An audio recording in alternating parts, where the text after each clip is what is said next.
So Bigg Boss Malayalam season 7 അപ്ഡേറ്റുകളിലേക്ക് തന്നെ പോകാം. അപ്പോൾ നമ്മുടെ ഇന്നത്തെ മൊത്തം ലൈവിലെ കാര്യങ്ങളെല്ലാം ഞാൻ പറഞ്ഞു കഴിഞ്ഞു. ഓൾറെഡി നല്ല എവിക്ഷൻ അല്ലെന്നുണ്ടെങ്കിൽ മൊത്തത്തിൽ നോമിനേഷൻ്റെ ഒരു ബഹളങ്ങളായിരുന്നു. അപ്പം നമുക്കിനി നേരിട്ട് മെയിൻ എവിക്ഷനിലേക്ക് പോകാം. ഈ ഒരു ആഴ്ചയിലെ പ്രേക്ഷകർക്കുള്ള എവിക്ഷനിലേക്കുള്ള നോമിനേഷനിലേക്കുള്ള കണ്ടസ്റ്റൻസിൻ്റെ ഒരു നോമിനേഷനും കാര്യങ്ങളും ഒക്കെയാണ് നടന്നു കഴിഞ്ഞിരിക്കുന്നത്. സോ മൊത്തം 11 കണ്ടസ്റ്റൻസ് ആണ് ഈ ഒരു ആഴ്ചയിലെ മെയിൻ നോമിനേഷനിലേക്ക് വന്നിരിക്കുന്നത്. ആദ്യം തന്നെ ഡയറക്റ്റ് ആയിട്ട് കഴിഞ്ഞ വീക്കിൽ നോമിനേറ്റഡ് ആയിട്ടുള്ള അക്ബർ ഖാനും അതുപോലെ തന്നെ ഷാനവാസും ഡയറക്റ്റ് നോമിനേഷനിൽ വന്നിട്ടുണ്ട്. അത് കഴിഞ്ഞ് വന്നിരിക്കുന്ന മൊത്തം 9 കണ്ടസ്റ്റൻസ് ആണ്. ആദ്യം തന്നെ ശൈത്യ 6 വോട്ടുകളുമായിട്ട്, അതുപോലെ തന്നെ നെവിൻ 4 വോട്ടുകളുമായിട്ട്, ജിസേൽ 4 വോട്ടുകളുമായിട്ട്, ആദില അന്നോറ 3 വോട്ടുകളുമായിട്ട്, ആര്യൻ 3 വോട്ടുകളുമായിട്ട്, ബിൻസി 2 വോട്ടുകളുമായിട്ട്, അതുപോലെ തന്നെ അനിമോൾ 4 വോട്ടുകളുമായിട്ട്, ബിന്നി 4 വോട്ടുകളുമായിട്ട്, അപ്പാനി ശരത് 5 വോട്ടുകളുമായിട്ട്, അങ്ങനെ മൊത്തം 11 കണ്ടസ്റ്റൻസ് ആണ് ഈ ഒരാഴ്ചത്തെ നോമിനേഷനിലേക്ക് വന്നിരിക്കുന്നത്. അപ്പൊ മൊത്തം ഡീറ്റെയിൽസിലേക്ക് നമുക്കൊന്ന് പോകാം. ആദ്യം തന്നെ നമ്മുടെ ഈ ഒരു നോമിനേഷൻ പ്രോസസ്സ് ഓപ്പൺ ആയിരുന്നില്ല, കൺവെൻഷൻ റൂമിൽ വെച്ച് തന്നെയായിരുന്നു നോമിനേഷൻ നടത്തിയിരിക്കുന്നത്. അപ്പം ഈ ഒരു നോമിനേഷനിലേക്ക് ആദ്യം നമ്മുടെ അപ്പാനി ശരത്ത് വന്നിട്ട് നമ്മുടെ ശൈത്യയും അതുപോലെ തന്നെ നെവിനെയും നോമിനേറ്റ് ചെയ്തു. രേണു വന്നിട്ട് ജിസേലിനെയും അപ്പാനിനെ നോമിനേറ്റ് ചെയ്തു. അതുപോലെ തന്നെ ശൈത്യ വന്നിട്ട് ജിസേലിനെയും ആദില അന്നോറയെയും നോമിനേറ്റ് ചെയ്തിരിക്കുന്നു. ആദില അന്നോറ ആര്യനെയും അതുപോലെ തന്നെ ജിസേലിനെയും നോമിനേറ്റ് ചെയ്തു. നെവിൻ വന്നിട്ട് ബിൻസിയെയും ആദില അന്നോറയെയും നോമിനേറ്റ് ചെയ്തു. അതുപോലെ തന്നെ ശാരിക വന്നിട്ട് അനിമോളെയും ശൈത്യ സന്തോഷിനെയും നോമിനേറ്റ് ചെയ്തു.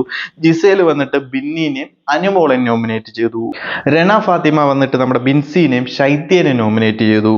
അതുപോലെ അഭിശ്രീ വന്ന് ജിസേലിനെയും അപ്പാനി ശരത്തിനെയും നോമിനേറ്റ് ചെയ്തു. ബിന്നി വന്നിട്ട് ആദിലേനെയും അനിമോളേനെയും നോമിനേറ്റ് ചെയ്തു. ഒനീൽ വന്ന് ബിന്നിനെയും അപ്പാനി ശരത്തിനെയും നോമിനേറ്റ് ചെയ്തു.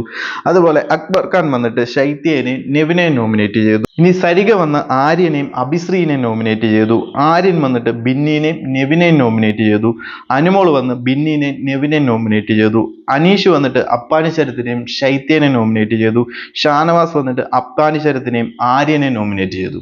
അപ്പം കാരണങ്ങളൊക്കെ എല്ലാവർക്കും അറിയാം. വീക്കാണ്, അതുപോലെ തന്നെ പരസ്പരം ഗ്രൂപ്പ് കളിയാണ്, അതുപോലെ തന്നെ ഡൊമിനേറ്റ് ചെയ്ത് നിൽക്കുന്നു, അതുപോലെയുള്ള കുറച്ച് ഹൗസിനുള്ളിൽ കാണിക്കുന്ന അവരുടെ പെർഫോമൻസിന്റെയും അതുപോലെ തന്നെ ഗ്രൂപ്പുകളുടെയും പരദൂഷണത്തിന്റെയും അതുപോലെ തന്നെ പിന്നിൽ നിന്ന് കുത്ത് ഗ്രൂപ്പ് ഡൊമിനേറ്റ് ചെയ്ത് നിൽക്കുന്നു, പ്രോപ്പറായിട്ട് ടാസ്ക് ചെയ്യുന്നില്ല, വീക്കാണ്, അങ്ങനെയുള്ള കുറേ കാര്യങ്ങളൊക്കെ തന്നെയാണ് ഇതിന്റെ റീസൺ ആയിട്ട് എല്ലാവരും പറഞ്ഞിരിക്കുന്നത്. ഇതിൽ നിന്നാണ് മൊത്തം 9 പേരെ നോമിനേഷനിൽ വന്നിരിക്കുന്നത്. അപ്പം ഈ ഒരാഴ്ച മൊത്തം എല്ലാവരും തന്നെ നോമിനേഷനിൽ ഉണ്ടെന്നൊക്കെ തന്നെ പറയാം. പല രീതിയിൽ മിഡ് വീക്ക് ആയിട്ടും മെയിൻ എവിക്ഷൻ ആയിട്ടും ഒക്കെ. മൊത്തം ഇവരിൽ നിന്ന് നമ്മുടെ അഭിശ്രീ മാത്രമാണ് എവിക്ഷനിൽ നിന്ന് ഒഴിവായി പോയിരിക്കുന്നത്. അഭിശ്രീക്ക് 1 വോട്ട് മാത്രമേ വന്നുള്ളൂ. ബാക്കി എല്ലാവർക്കും തന്നെ വോട്ടുകൾ ഉണ്ടായിരുന്നു. ഷാനവാസും അക്ബർ ഖാനും ഓൾറെഡി ഡയറക്റ്റ് നോമിനേറ്റഡുമാണ്. അങ്ങനെ മൊത്തം 11 പേര് ഈ ഒരു വീക്ക്ലി നോമിനേഷനിൽ വന്നിട്ടുണ്ട്. സോ ആരായിരിക്കും പുറത്തു പോകുന്നത്, നിങ്ങൾ ആർക്കായിരിക്കും വോട്ട് ചെയ്യാൻ പോകുന്നത് എന്നൊക്കെ കാര്യങ്ങളൊക്കെ ഒന്ന് കമന്റ് ആയിട്ട് അറിയിക്കുക. അപ്പോൾ കൂടുതൽ ലൈവ് അപ്ഡേറ്റുകളുമായിട്ട് മറ്റൊരു വീഡിയോയിൽ കാണാം.